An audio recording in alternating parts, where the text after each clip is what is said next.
É impressionante como no Brasil qualquer discussão econômica vira praticamente uma sessão de terapia coletiva.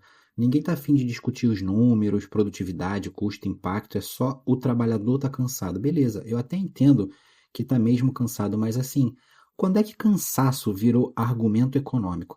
Vamos tentar deixar as emoções de lado e pensar racionalmente sobre o fim da escala 6 por um? Porque assim, se o sofrimento resolvesse a economia, o Brasil já era a Suíça faz tempo, né?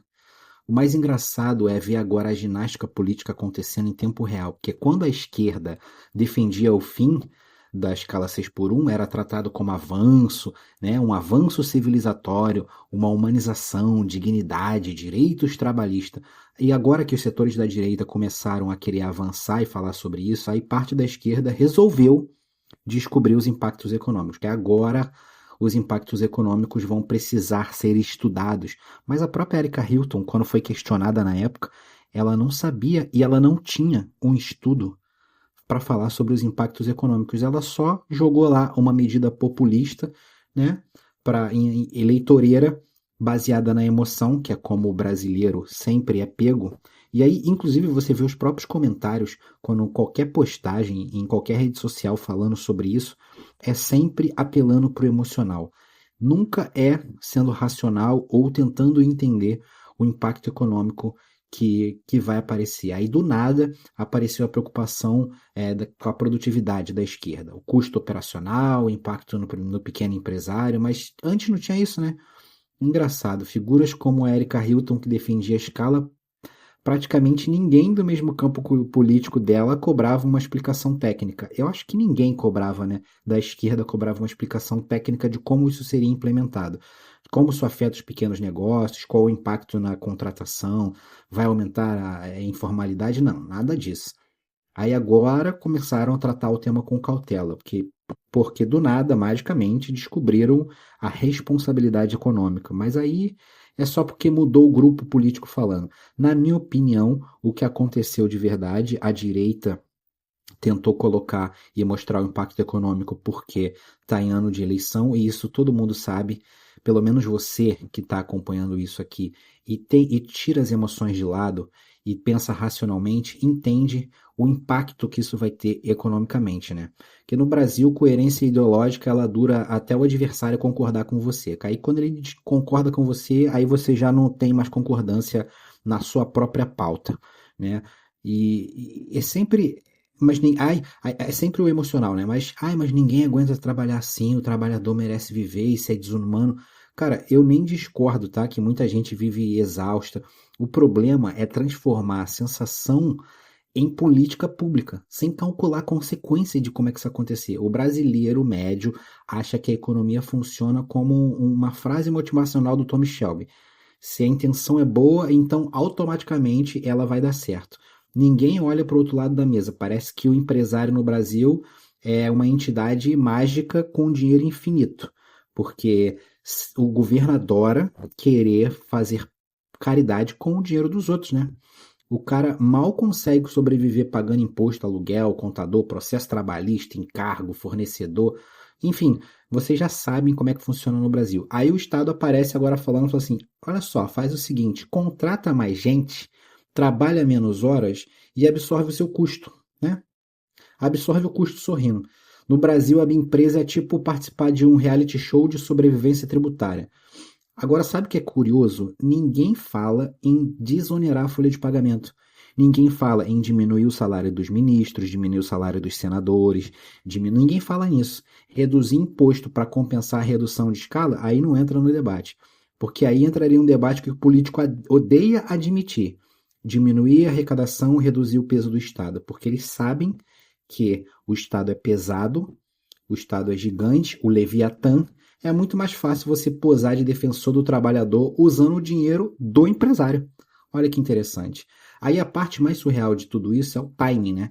Porque se a gente for parar para pensar, a IA está substituindo tudo. A gente está entrando na era onde a inteligência artificial e automação já está substituindo tudo, funções operacionais no mundo inteiro.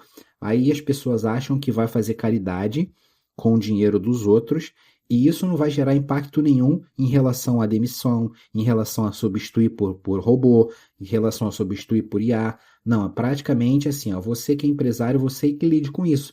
Você vai ter que pagar a mesma coisa, você vai ter que contratar mais pessoas para fazer o seu negócio lucrar o mesmo que ele já lucra hoje, mas mesmo assim você dá teu jeito aí. Isso me lembra, sabe o quê? Me lembra aquela PEC das domésticas que você que o governo adorava fazer caridade com o dinheiro do empresário, né? Ou caridade com o dinheiro do povo.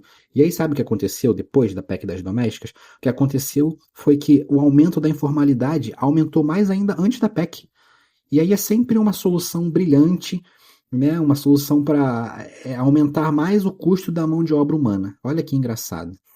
Aí o trabalhador que acha que a empresa funciona na base da emoção, talvez seja justamente o primeiro que vai ser substituído quando a conta não fechar.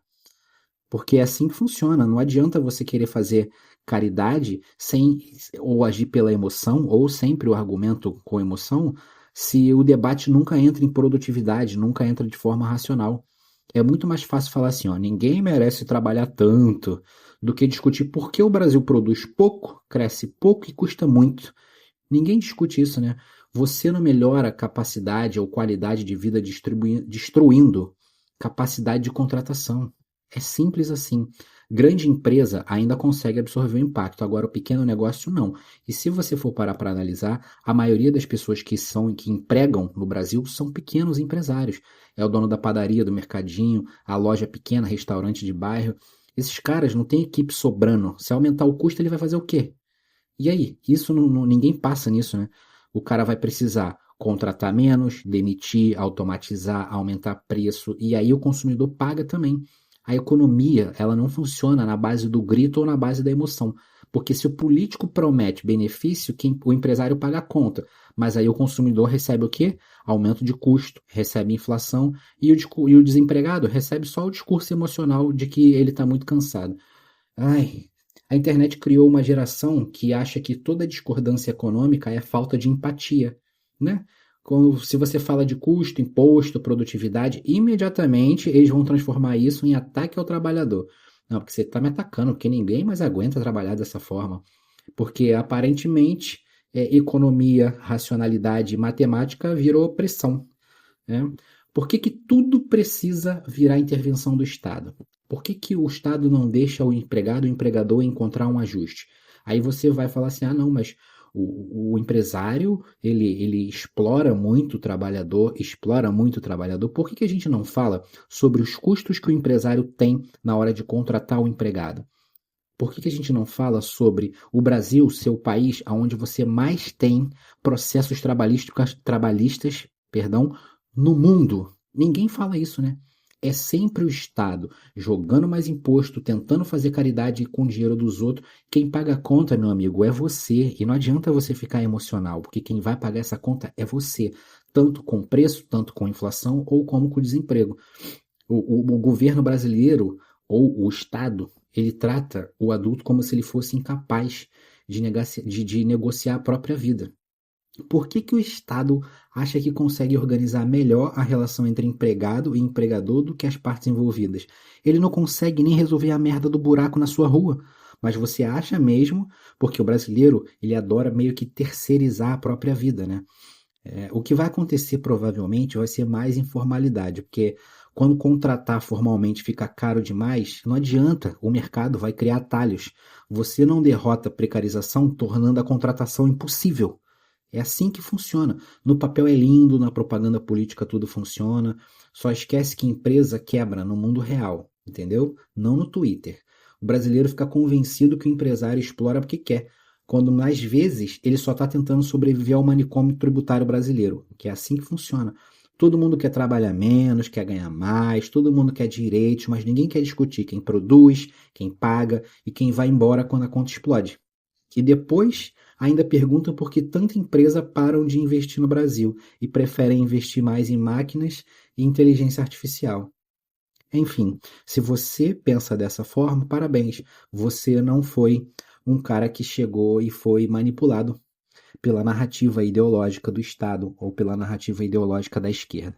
Me fala aí o que você acha sobre esse debate patético sobre o fim da escala 6x1. Eu sou o Sr. Salazar, muito obrigado por ter chegado até aqui. Dá um like nesse vídeo, se inscreve. E até a próxima, senhores.